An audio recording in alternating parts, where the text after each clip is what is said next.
ChatGPT Plus is free for college students through May. Here's the thing. You've got a lot to do between now and then. Studying for finals, writing papers, trying to keep your life on track. And ChatGPT can help with all of it. It can quiz you for your econ exam, make a study guide from your French notes, plan out your meals and study breaks. It can get really specific on how you like to learn. It can even help you come up with ways to stop procrastinating. So from now until summer break, take advantage of all the ways ChatGPT can make your life easier. Restrictions apply. The Other Side of Midnight.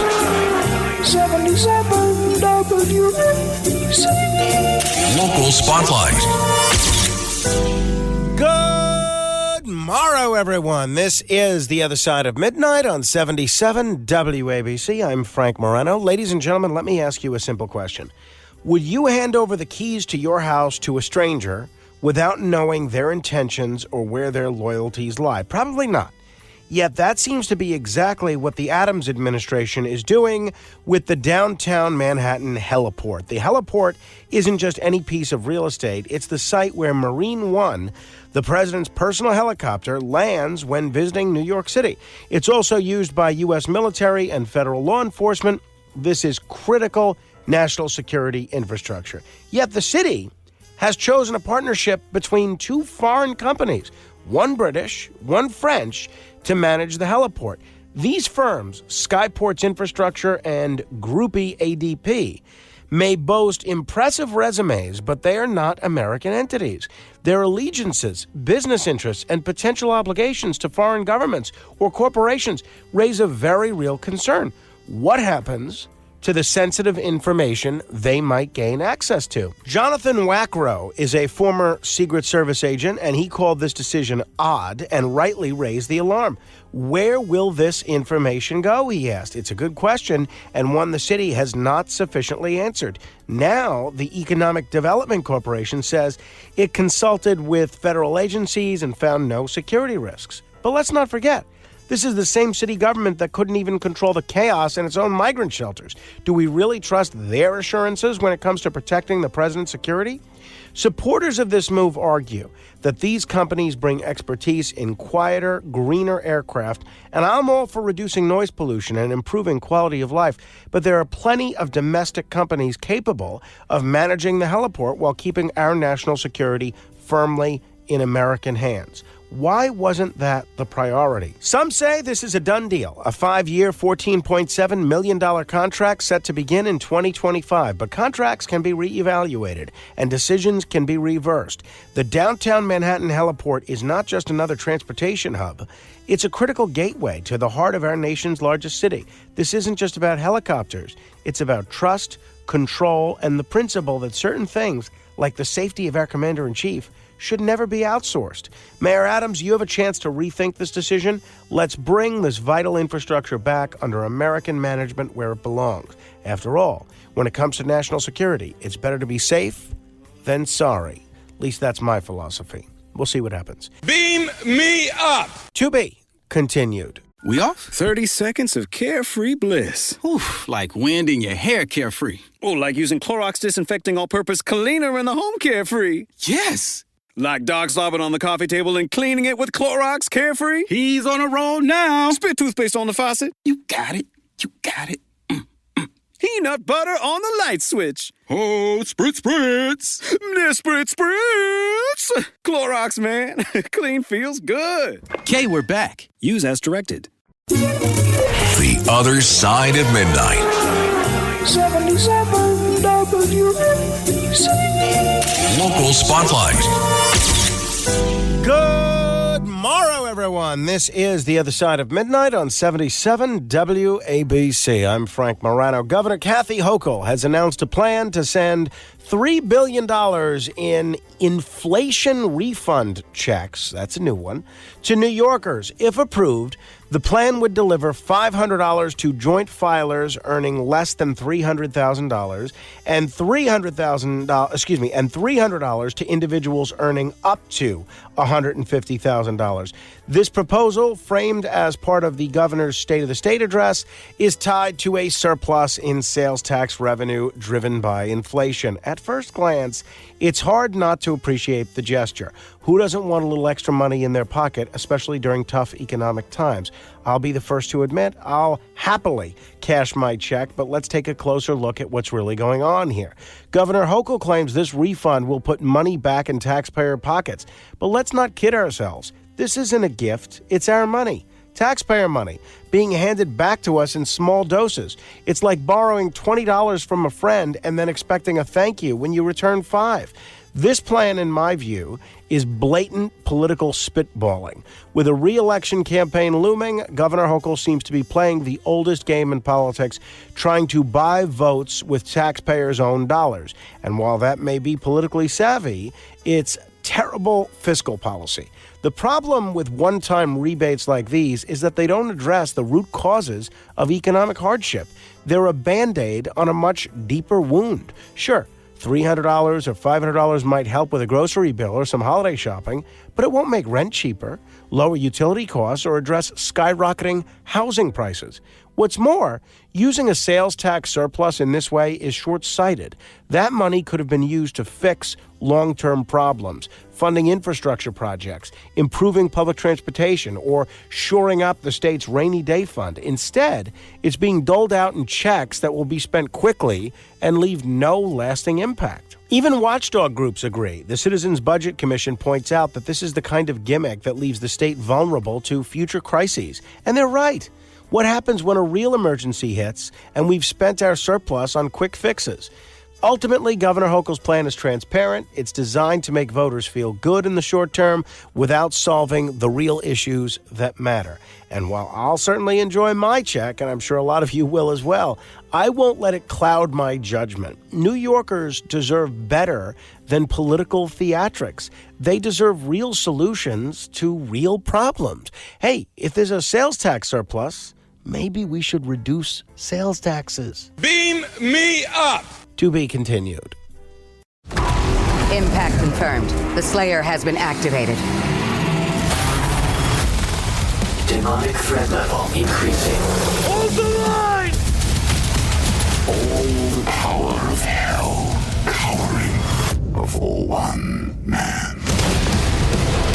id Software presents Doom, The Dark Ages. Available now on Xbox Series X and S, PlayStation 5, and PC. Rated M for mature. The Other Side of Midnight. 77 WABC. Local Spotlight.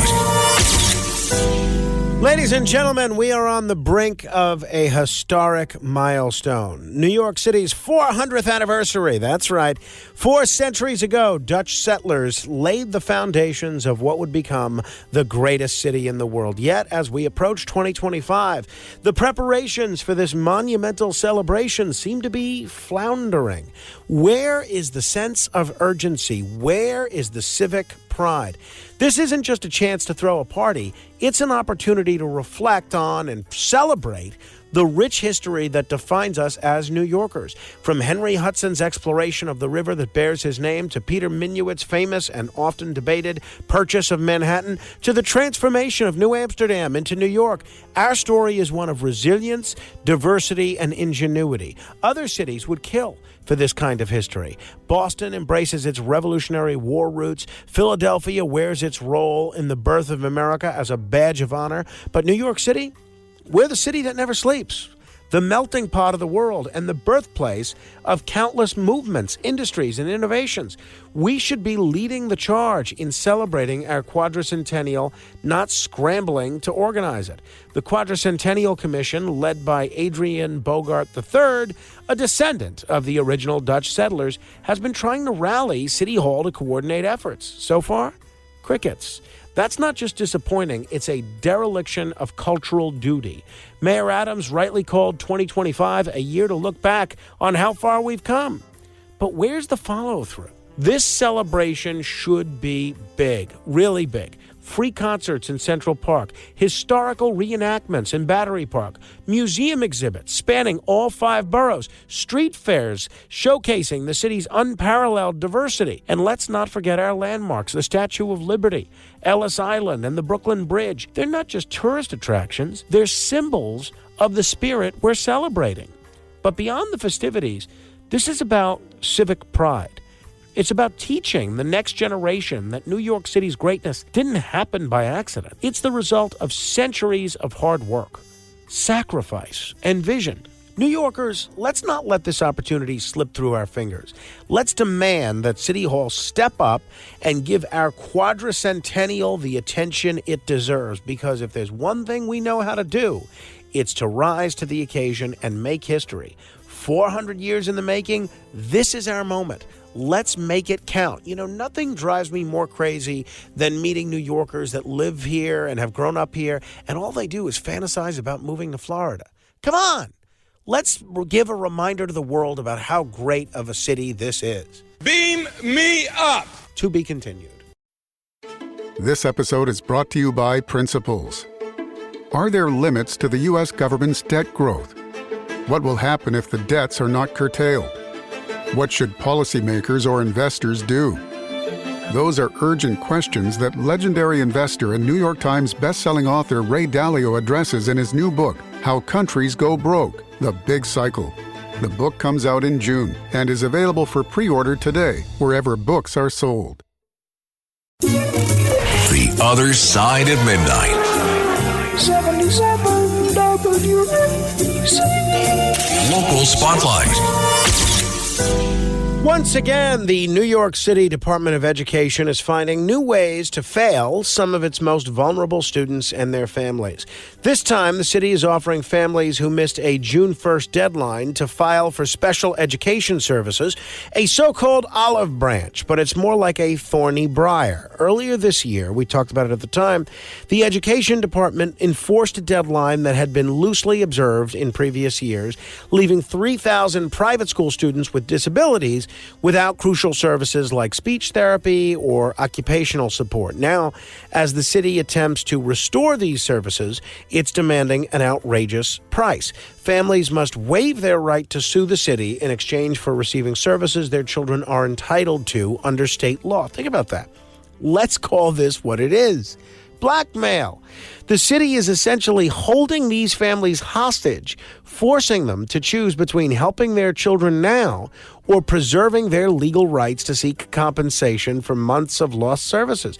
This isn't just unfair, it's downright cynical. Officials admit the waiver is designed to shield the city from hundreds of millions of dollars in liability, but why should parents pay the price for the city's failure to meet its obligations? The catch doesn't end there.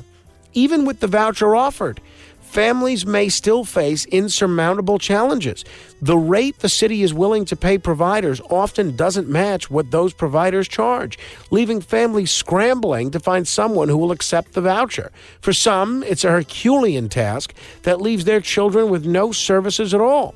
Brooklyn City Council member Rita Joseph nailed it when she called this plan outrageous. After failing these families earlier, the Education Department is now trying to sweep its mistakes under the rug by dangling much-needed services in front of desperate parents, but only if they sign away their rights. This is no way to run a school system.